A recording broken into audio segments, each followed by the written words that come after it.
नमस्कार दोस्तों, कैसे हो आप सभी का स्वागत है हमारे चैनल पर। तो आज हम बात करने वाले डीएड स्पेशल एजुकेशन में जो पेपर नंबर 9 था थ्रेप्टिक्स, ये पेपर जो आपका हो चुका और उम्मीद करता हूँ अच्छा होगा, क्योंकि लगभग मेरे से 5-6 बच्चों का मैसेज आया जिन्होंने बहुत अच्छा बताया कि बहुत अच्छा पेपर हुआ। उनका जो पार्ट ए था वो भी काफ़ी अच्छा हुआ। तो इस पेपर में पार्ट 1 को लेकर आए, जिसमें आपको बताएंगे आपके कौन कौन से क्वेश्चन सही है और साथ में आप भी अपना स्कोर मतलब आप कमेंट करेंगे आपका स्कोर कितना था।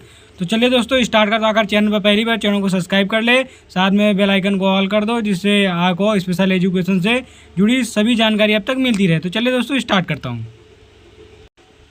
दोस्तों आपका पेपर नंबर जो 10 था आपका थ्रेप्टिक्स, मैंने शायद गलत लिख दिया क्या, चलो छोड़िए उसको बात। तो आपका जो मतलब आपके नंबर 45 नंबर का होता है, जिसका आपका 3 घंटे में आपको पासिंग के लिए 18 मतलब आपको 18 नंबर चाहिए।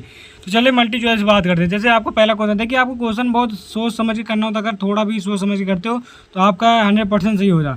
इसमें अगर नहीं दिक्कत होती तो आप लोग अगर लिख के करते हो बाद से 5 से 6 मिनट का आपको समय ज़्यादा लगेगा, लेकिन आप लिख के करते हो तो आपका 100% सही हो जाएगा। मैं ये लिखते दे सकता हूँ, क्योंकि आप लोग पढ़ते हो, पढ़ने में उतना आप मतलब कंसंट्रेशन नहीं कर सकते हो। तो आप लोग एक बार लिख के, जैसे पहला क्वेश्चन है क्या, निम्नलिखित में कौन सी विशिष्ट, जैसे विशिष्ट संख्या एसएलडी इसको बोलते हैं। एसएलडी के अंदर अगर आपकी कौन सी आती है, बौद्धिक दिव्यांगता गलत नहीं आती, एसडी नहीं आती, डिसलेक्सिया हाँ, शालीनता बिल्कुल नहीं। तो आपकी विशिष्ट संख्या ये आपकी एसडी मतलब ऑटिज्म होता है। और वहीं आपकी डिसलेक्सिया क्या होती है, आपने पढ़ा हो ना, पढ़ने संबंधी क्षमता, लिखने संबंधी क्षमता। तो आप एक नॉर्मल माइंड से सोच के देखा करो क्या इसका उत्तर हो सकता है। तो विशिष्ट सीखने की जो अक्षमता का उदाहरण है वो डिसलेक्सिया है। क्या आपका डिसलेक्सिया। उसके बाद जो सेकंड नंबर क्वेश्चन है, सामाजिक संपर्क और संचार में गंभीर क्षति जैसे ये प्रारंभिक अभियुक्त का निदान करना किया जाता है। देखिए आपका संपर्क और संचार किस में आता है, शालीनता वाले बच्चों का निदान वो अपने आप में लीन होते, इस वजह से वो किसी से मतलब संचार संवाद नहीं करते। तो आपका किस में निदान करना है, तो शालीनता वाले में क्या होगा, शालीनता। देखिए आप लोग एक नॉर्मल से एक और आपको ट्रिक बताता हूँ। देखिए अगर आपके जैसे 2-3 जो आपके विकल्प दिए थे, अगर वो मैच करते हैं, जैसे सीपी हो गए, डाउन सिंड्रोम, ये दोनों क्या होते हैं, मैच ही होते हैं। तो आपको समझ जाना ये नहीं है। मस्कुलर डिस्ट्रॉफी भी इसका आपका तंत्रिका तंत्र से संबंधित होता है। तो आप सोच लीजिए कि तीनों तो गलत हो गए, तो आपको शालीनता बचाना। तो आप इस तरह से भी कुछ दिमाग लगाया करो, जिससे आपका क्वेश्चन सही होने के ज़्यादा चांसेस होते हैं। अब बात करें थर्ड नंबर क्वेश्चन क्या है, तो किसी शब्द या ध्वनि को तुरंत सुनने के बाद, तुरंत क्या, जस्ट मतलब आपने बोला उसने सुना, तो क्या होगा, आपका अनुसरण करना, फॉलो कर रहा है ना, तो क्या होगा, शब्दानुक्रम। कुछ बच्चों ने ध्वनि विकार करते क्या होता, तुम कह रहे हो वो सुनी नहीं है, तो ये हो गया विकार हो गया। तो आपको बात समझ में आ गया, आपको जो राइट आंसर होगा शब्दानुकरण होगा। क्या होगा, शब्दान। अब जैसे ट्रू फॉल्स है, ट्रू फॉल्स अगर लिख के नहीं करोगे तो 90% मैं लिख के दे सकता हूँ, आप गलत कर दोगे। अगर आप लिख के करते हो तो आपका गलत नहीं हो। ये तो आपका उसका कंसंट्रेशन माइंड हो कि आप फुल अपना पूरा इसी में आप एक कंसंट्रेशन करके करते हो, तो आपका गलत नहीं हो सकता। जैसे पहला क्वेश्चन क्या है, संवर्धित और वैकल्पिक संचार, जिसको एसी बोलती हैं, मतलब आर्गुमेंटिव एंड अल्टरनेटिव कम्युनिकेशन। किसी को बात करने में रोक देगा या भाषा के विकास को धीमा कर देगा।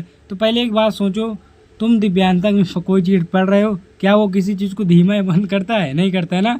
तो आपको समझ में आ सकता है कि ये आपका क्या है, फॉल्स है। तो आप थोड़ा हंसी मुझे भी आ रही, कोई बात नहीं, आप लोग भी हंसिए।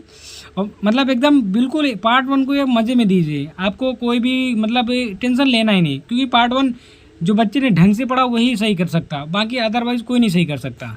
अब बात करें सेकंड नंबर क्वेश्चन है, भौतिक चिकित्सा स्कूली व्यवस्था में बौद्धिक दिव्यांगता वाले छात्रों के लिए एक संबंधित से बिल्कुल दे, क्योंकि आईडी वाले जो बच्चों की फिजियोथेरेपी होती है स्कूलों में तो होती है। तो आपको बात समझ में, पहला आपका फॉल्स होगा, आपका सेकेंड नंबर जो होगा ट्रू होगा। तो आपको जो इसमें आपका डिसलेक्सिया होगा, इसमें शालीनता होगा, इसमें आपका शब्दानुकरण होगा, और आपका इसमें ट्रू पहला फॉल्स और दूसरा ट्रू होगा। अब बात करते हैं मैचिंग वर्ड को। अब मैचिंग वर्ड में जैसे आपका मैचिंग वर्ड जैसे मैंने बताया, आपको क्या बताया मैंने, सामने सामने लिखोगे। क्या आप सामने सामने लिखोगे, ना कि आप ऐसे तीर का निशान बनाओगे। आगे समझ में, सामने सामने लिखोगे। तो पहले आपका क्वेश्चन कौन सा, मनोरंजन चिकित्सा क्या होती है, मनोरंजन चिकित्सा जो रेशनल थेरेपी होती है, आपका कौन सा उसको हिप्पोथेरेपी बोलते हैं। तो क्या होगा, हिप्पोथेरेपी। अब संवेदी को सेंसरी, तो संवेदी को मिला दो ना, बात खत्म, एकीकरण हो गया। और डिसलेक्सिया क्या होती है, अधिगम क्षमता होती है। अब आपका देखिए जो आपका पहला विकल्प बहुविकल्पी था, इससे मैच हो गया। तो थोड़ा दिमाग लगाओगे तो 2-3 नंबर ऐसे ही तुमको मिल जाएंगे। उसके बाद आपको जो बचा एसी का प्रतीक बोर्ड, इसको सिंबल बोर्ड। तो आप लोग देख लीजिए, स्क्रीनशॉट लेकर भी देख लीजिए, तो आपको समझ में आ गया। अब बात करेंगे आपके जैसे नेक्स्ट क्वेश्चन। देखिए आप लोग मैंने जो पेपर बनाया वैसे है, आपकी स्पेसिफिक लर्निंग डिसेबिलिटी क्या हो रही है, सीखने संबंधी क्षमता को अधिगम क्षमता को खत्म हो गया। बौद्धिक क्षमता के चिकित्सा के कोई दो ये आपको संकेत लिखने हैं, आपको कोई उनके 2 कारण लिख सकते हैं। फिर बौद्धिक क्षमता खेल चिकित्सा के कोई 2 उद्योग लिखिए। RTMSD को आपको लिखना था। बौद्धिक में किन्हीं 2 लाभ को बताना, तो लाभ आप तो बता सकते ना। अब पार्ट सी क्या था आपका, पार्ट सी मतलब विकासात्मक दिव्यांगता वाले बच्चों के लिए कोई 3 आवश्यकता है, तो आपको लगभग इसको 2 पेज में लिखना था। कितने 2 पेज भी। और जो योग का थेरेपी योगा को आपको लिखना था। फिर आपका फिजियोथेरेपी इन क्लासरूम में आपको लिखना था। फिर आपका जो नेक्स्ट क्वेश्चन है, विशिष्ट अधिगम क्षमता वाले छात्रों की भाषा चिकित्सा, तो मतलब लर्निंग डिसेबिलिटी के लिए ये लैंग्वेज थेरेपी कैसे होती। तो आपको बहुत मतलब मैं आपको इस पेपर में एक बहुत कॉमन चीज़ बताऊँ। मैंने इस पेपर को अच्छे से पढ़ा तो मैंने देखा कि लगभग आपके जो देखिए आपका SD हो गया, SLD हो गया, फिजियोथेरेपी हो गया, लैंग्वेज थेरेपी हो गई, और आपका जो आपका बिहेवियर प्रॉब्लम था मतलब समस्या व्यवहार, आपकी ये जो क्वेश्चन थे आपके मतलब शॉर्ट क्वेश्चन में लॉन्ग क्वेश्चन में दोनों। अब जिसको नहीं आ रहा था वो दोनों चीज़ें लिख सकते थे।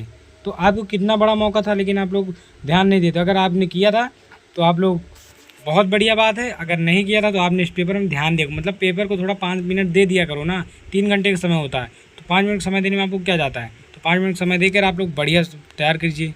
तो आपको समझ में आ गई। अगर आपके मन में कोई क्वेश्चन है, डाउट्स, उसको कमेंट कर सकते हैं। देखिए आप लोग टेलीग्राम चैनल को ज्वाइन कर लिए, वहाँ पर हम सभी चीज़ें आपको थोड़ी थोड़ी देर में अपडेट देते हैं। जैसे आपको मुझे कुछ इंपॉर्टेंट लगा मैं आपको दे देता हूँ। तो आप लोग टेलीग्राम चैनल को ज्वाइन कर ले, आपको वहाँ लिंक डिस्क्रिप्शन बॉक्स मिल जाएगा, या आपको कमेंट में जाएंगे वहाँ पे आपको कमेंट पिन पे आपको मिल जाएगा। तो आप लोग टेलीग्राम चैनल को ज्वाइन कर लिए। आपको यह स्पेशल एजुकेटर यशुक नाम सर्च किए, वहाँ पर मेरे चैनल का लोगो दिखे, उस पर आप जाकर चैनल को सब्सक्राइब कर लेना, साथ में बेल आइकन दबा लेना, जिससे स्पेशल एजुकेशन जुड़ी जानकारी समय पर मिलती रहे। तो चलिए दोस्तों, मिलते हैं नेक्स्ट वीडियो। और इससे पहले एक जानकारी और, आपके जो पेपर आपका जो 12 तारीख को पेपर है इंक्लूसिव एजुकेशन और आपका child development and learning first year वालों, तो आप लोगों को मॉडल पेपर जारी कर दें। आप मॉडल पेपर को केवल तैयार कर लेंगे तो आप ये मतलब 45 में 35 प्लस आपके नंबर तो उसी मॉडल पेपर से आते हैं। तो ये बात तो आप मैं तय कर चुका हूँ और आप लोग देख चुके हैं। तो चलिए मिलते हैं अपने नेक्स्ट वीडियो, और अपना स्कोर ज़रूर कमेंट करना।